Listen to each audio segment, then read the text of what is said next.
Bonjour, ça y est, grâce à mon accent, je suis enfin passé dans le camp du bien et des victimes qui ont toujours raison. Donc si vous n'êtes pas d'accord avec ce qui suit, vous êtes d'infâmes glottophobes. On me reproche parfois d'être aussi pessimiste qu'une hémorroïde macronienne dans une gay pride. Je rétorquerai que même si les nuages n'ont pas besoin de s'embrouiller en l'air, vu qu'ils y sont déjà, pour autant quand ils pratiquent le cumulonimbus, prédire qu'il y a de fortes chances que ça mouille, ce n'est pas du pessimisme.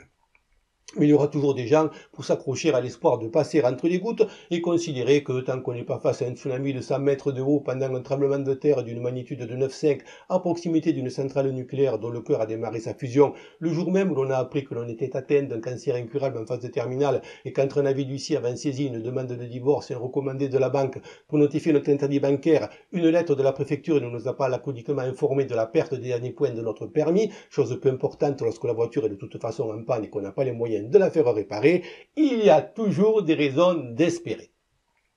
Et surtout de justifier sa pusillanimité et son inaction face à la peur de perdre les quelques miettes que l'on possède encore. Les annonceurs de lendemain qui chantent ont souvent quelque chose à vendre, en plus de l'espoir et d'un alibi pour se regarder dans une glace en dépit de sa passivité et acceptent humblement les dons en attendant qui une intervention divine, qui un sauveur providentiel, voire, à l'attention des plus naïfs, les prochaines élections. La justice immanente ou le karma sont de la foutaise. Giscard, initiateur entre une foultitude d'autres choses de la dette publique, le dernier budget à l'équilibre était avant son arrivée, de la communication comme méthode de gouvernement avec accordéon en option, co-responsable du regroupement familial, du démarrage du chômage de masse, de la capitulation face au modernisme, de l'arrivée de la gauche au pouvoir et à cause duquel Internet est américain au lieu d'être français, après une longue vie aux frais du contribuable, est mort paisiblement à 94 ans sans avoir connu le sombre destin qu'il a rajouté à son patronyme. Hormis quelques coïncidences qui maintiennent l'illusion du dit karma et frappent généralement des sous-fifres dans leurs activités masturbatoires, les pires pourritures de la planète vivent pour la plupart très vieilles, dans l'opulence, en dormant comme des bébés qui ne les ont pas encore rencontrés. Un miracle est par définition toujours possible, mais l'espérer et compter dessus sont deux attitudes différentes, et face à un lion affamé entre prier et grimper à l'arbre, le choix est vite fait. Je ne compte donc pas sur la destinée pour sauver la France, laquelle non seulement peut mourir, mais peut être déjà morte comme un poulet sans tête qui continue à courir. Pays où, comble de l'absurdité, des restaurateurs acculés ne peuvent plus payer la cantine de leurs enfants et dans lequel on attend de se faire acculer, justement, libre à vous de rajouter un N, avant de se cabrer et de dire que ça fait mal, mais sans jamais réagir en amont quand on nous dit de nous pencher en avant et de baisser notre pantalon, tandis que celui qui nous dit ça enfile une capote.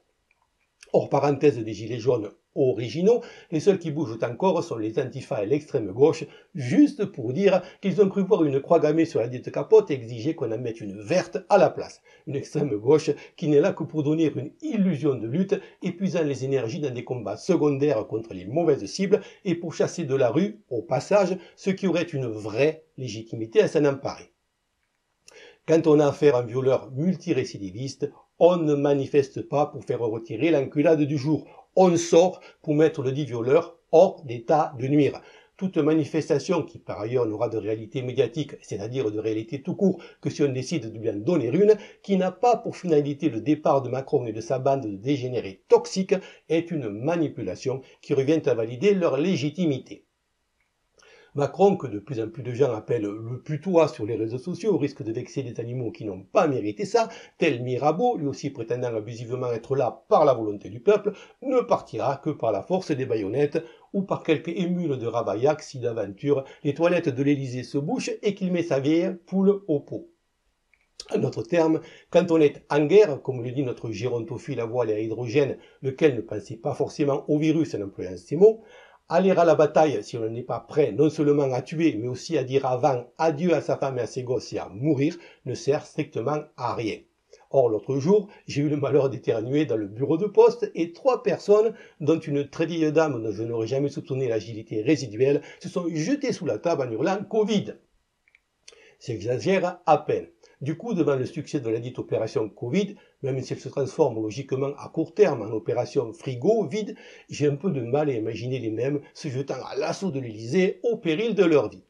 Une vie généralement virtuelle qui a aussi ses mérites. On peut visiter des mondes qui n'existent pas, voir des batailles de vaisseaux spatiaux à coups de rayons laser de toutes les couleurs qui font du bruit même sans atmosphère. On peut goûter à l'adrénaline des jeux de combat sans ressentir les coups, assister à des chevauchées épiques avec la musique qui va bien à 30 secondes de chrono en s'épargnant les douleurs aux fesses, les longues journées monotones et les odeurs, faute de douche dans le Far West, pleurer autant que l'on veut sur des histoires romantiques où les hommes grands, riches et beaux se battent pour une pauvre fille ordinaire. On a des milliers d'amis sur les réseaux sociaux, des millions de gens qui bavent sur des images photoshopées sur Instagram, bref, des exaltations en concentré que la vraie vie ne distribue qu'avec parcimonie, au milieu de beaucoup de souffrances, le tout ne faisant aucune différence une fois qu'on est au cimetière. Pourquoi donc aller faire la révolution sous le froid et la pluie? Quand on n'a plus de but collectif et qu'on ne fait plus d'enfants, tant qu'on a l'électricité, c'est une position qui se défend. Hors islam et pandémie, il ne faut pas se voiler la face, la majorité des gens se contenteraient de la garantie d'un paquet de chips, d'un écran géant et d'une manette de jeu. Système d'assistanat qui aurait pu fonctionner avec un revenu universel tant qu'on pouvait échanger les ressources du tiers-monde contre de la fausse monnaie, mais qui a implosé à l'instant où on a commencé à importer le tiers-monde chez nous. À l'instar des seins des femmes supposés être pour les enfants mais qui sont palpés par des adultes, si les révolutions se font toujours au nom du peuple, elles ne sont jamais menées par lui et servent généralement à remplacer des exploiteurs par d'autres. Exploiteurs qui se heurtent toujours au même problème, l'homme n'est pas fait pour être soumis à un autre homme. Problème qu'on essaie de contourner en le dévirilisant et en valorisant l'homosexualité comme s'il s'agissait d'un talent particulier comme jouer du piano, avec ou sans queue, et qui n'est rien d'autre qu'une pratique de soumission. Valorisation que l'on retrouve dans toute civilisation décadente quand les gouvernants ont perdu leur prestige sur l'artifice permettant d'obtenir la soumission autrement que par la force. Dans les temps anciens, on se soumettait au roi car il était à la fois l'incarnation du pays et de la volonté divine. On ne se serait jamais soumis durablement à l'homme sous la couronne. Les castes guerrières allaient encore plus loin en rajoutant une couche d'abstraction supplémentaire sous forme d'un code d'honneur tel le Bushido, dont l'acceptation leur donnait une illusion de choix. Aujourd'hui, la majorité d'entre nous est composée de salariés bonsaï déjà soumis par définition et on est en train de casser les derniers indépendants. Pour peaufiner le tout, on rajoute une petite touche de féminisme castrateur qui finit de décourager les hommes qui sont encore capables de défendre les femmes et on fait entrer des hordes de migrants pour qui c'est open bar et qui démontrent de façon concrète à ces dernières en quoi la soi-disant femme forte a en fait juste remplacé la protection de l'homme par celle de l'État, lequel, incapable d'amour, lui, est en train de les laisser tomber comme une vieille chaussette. Par ailleurs, les Françaises organiques sont devenues une fraction parmi d'autres au sein d'un pays multi-ethnique et multiculturel dans lequel le cumul immigration français de papier doit largement dépasser les 20 millions. Englués dans l'illusion d'être toujours le peuple, les dits Françaises organiques acceptent sans broncher qu'on les prive du réflexe communautaire accordé aux autres composantes, refus justifié, outre la volonté mondialiste de détruire les nations, par la crainte de l'exclusion mécanique d'une communauté particulière qui, dans cette hypothèse, ne serait restée à la fois dedans et dehors. Pire, une partie de ces Français organiques, au cerveau lavé par des décennies d'éducation républicaine, éprouve un mini-orgasme à chaque lambeau de France qu'on arrache et à chaque nouveau migrant qui entre. Ça ne donne pas vraiment envie d'aller mourir pour elle. Par ailleurs, sachant qu'il faudrait au moins 30 ans pour réparer les dégâts et produire une génération qui sache réfléchir par et pour elle-même, à ce stade, seul un homme fort prêt à tout et obsédé jusqu'à la folie par l'idée de sauver la France pourrait faire le ménage sanglant nécessaire et préparer une démocratie future qui ne serait pas auto-suicidaire. Je suis de bonnes jumelles, mais j'ai beau scruter le paysage politique, je ne vois que des homasses et des femmelettes sans colonne vertébrale qui convergent vers un transgenrisme idéologique tiède qui rend caduque le souci de parité.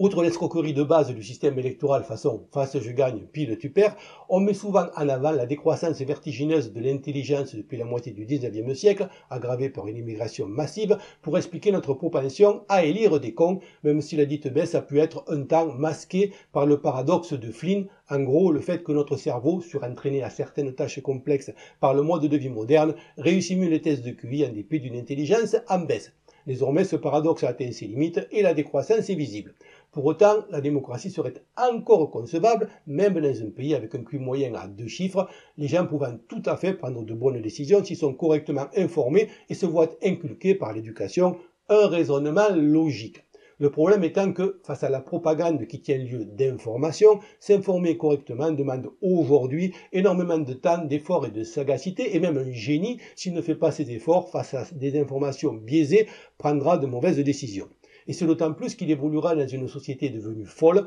pour avoir substitué la morale, voire la moraline, et l'illusion de l'universalité des valeurs à la simple logique, faisant que ses capacités deviendront un handicap qui le poussera à la dépression.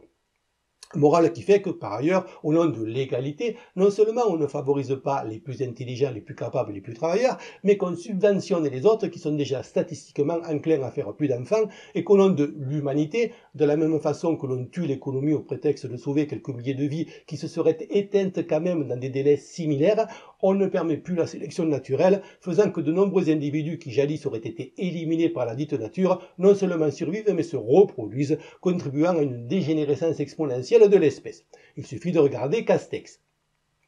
Étant moi-même un produit de mon époque, l'idée d'une euthanasie de masse, sauf contingentée au groupe LRM à l'Assemblée, me révulse, mais je n'en ai pas moins conscience de la logique implacable du concept. En revanche, là où je vomis vraiment, c'est que le plan qui se met en place pour éliminer une partie de la population n'a même pas pour finalité le renforcement et la survie à long terme de l'espèce, mais le maintien au pouvoir d'une oligarchie médiocre qui éliminera sur des bases purement sociales les esclaves dont elle n'aura plus besoin. Ils vont réussir à nous faire regretter Hitler.